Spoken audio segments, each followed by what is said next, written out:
Have you ever walked into an argument knowing exactly what you wanted to say, only to leave wondering if you were the problem? You wanted an apology. Somehow, you ended up apologizing instead. You wanted to talk about something they did, but before you realized it, the conversation had become about your attitude, your tone, your personality. And the strangest part is, nobody raised their voice. Nobody made an obvious threat. Nothing dramatic happened. Yet by the end of the conversation, the original problem had completely disappeared. So what actually happened? Did they deliberately manipulate you? Did you simply misunderstand each other? Or is there something much deeper happening inside the human mind whenever our sense of self feels threatened? Because this isn't just about one difficult argument. It's a pattern that quietly appears in relationships, families, friendships, even workplaces. And once you recognize the moment, a conversation stops searching for truth and starts protecting an identity. You'll begin to notice it everywhere. Chapter 1. The argument that quietly changes direction. Imagine telling someone, "When you said that yesterday, it really hurt me."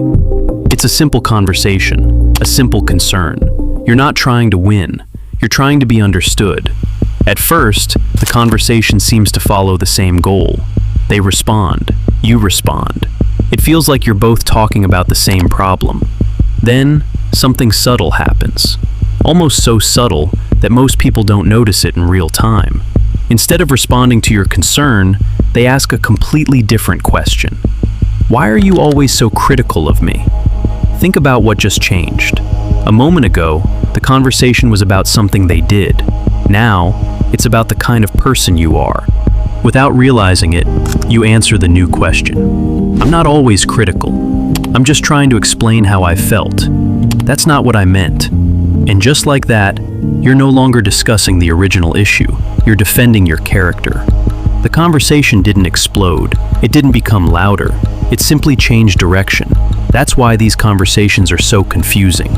Most people remember the argument becoming emotional, but that's not the first thing that changed.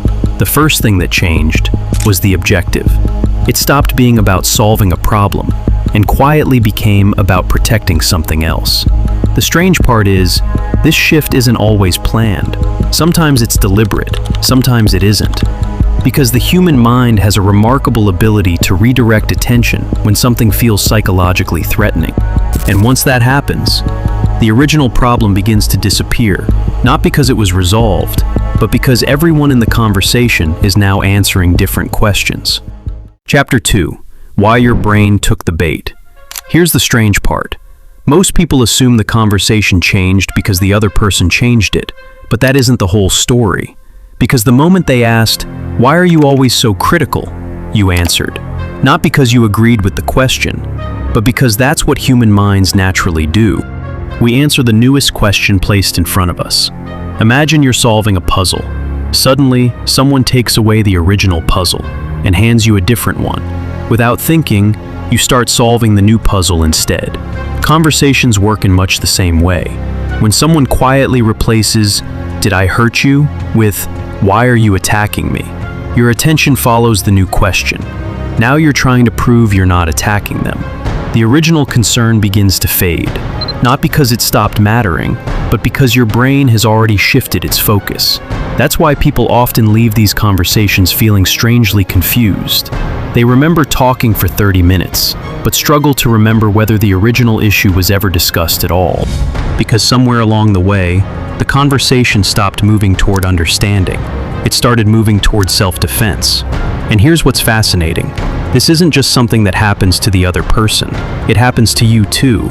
Your brain isn't trying to lose the argument. It's trying to answer the question that's right in front of it. Which means that by the time you realize the conversation has changed, you're already participating in the new one. Chapter 3. The part of ourselves we can't afford to question. Imagine spending years building a castle, not with bricks, but with beliefs. I'm a good partner. I'm intelligent. I'm responsible. I'm not the kind of person who hurts people. Over time, those beliefs become your identity, the story you tell yourself about who you are. Now imagine someone points to a crack in that castle. They don't say, "You're a terrible person." They simply say, "What you did hurt me." Logically, those aren't the same thing, but emotionally, the brain often doesn't separate actions from identity. If your identity depends on believing you're always thoughtful, hearing "you hurt me" can feel dangerously close to hearing "you're not the person you believe you are." And that's a much harder message to accept. This helps explain why criticism can trigger such intense defensiveness in people with strong narcissistic traits. But it's important to be careful here. Not everyone who becomes defensive is a narcissist. Defensiveness itself is deeply human. The difference is what happens next. Some people can tolerate the discomfort long enough to ask, "Did I make a mistake?" Others never reach that question. Because the moment identity feels threatened, the mind stops asking, "What's true?" and starts asking, "How do I stop feeling threatened?" That's the moment everything changes. Once self-protection becomes the goal, almost any response can begin to make sense.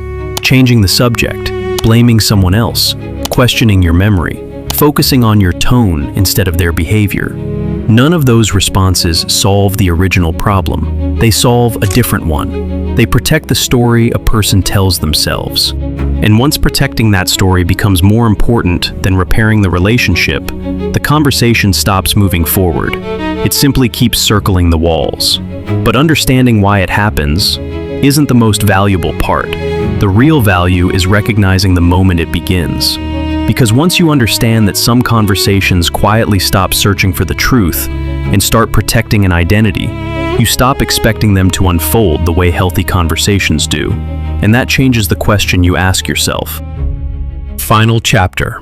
The question that changes everything. Most people walk away from these conversations asking the wrong question. How could I have explained myself better? What should I have said differently? How do I finally make them understand? Those questions assume something important. They assume both people are trying to solve the same problem. But once you've recognized the pattern, you begin asking a different question. Is this conversation still moving toward understanding? Or has it quietly become about protecting an identity? Because those are two very different conversations. In one, both people are willing to be uncomfortable if it brings them closer to the truth. In the other, one person is trying to escape that discomfort altogether.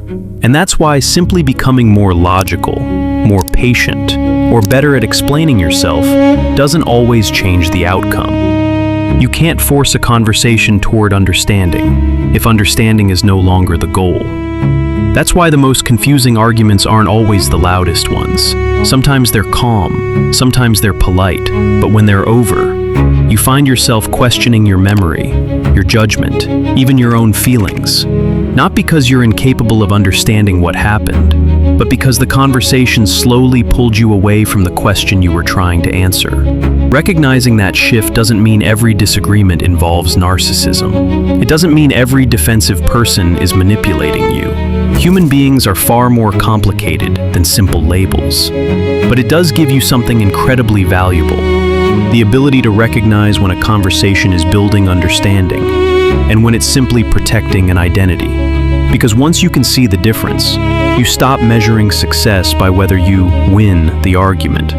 You start measuring it by whether the conversation is still moving toward truth. And sometimes, the healthiest decision isn't finding the perfect response. It's recognizing that the conversation you're trying to have is no longer the conversation the other person is willing to have.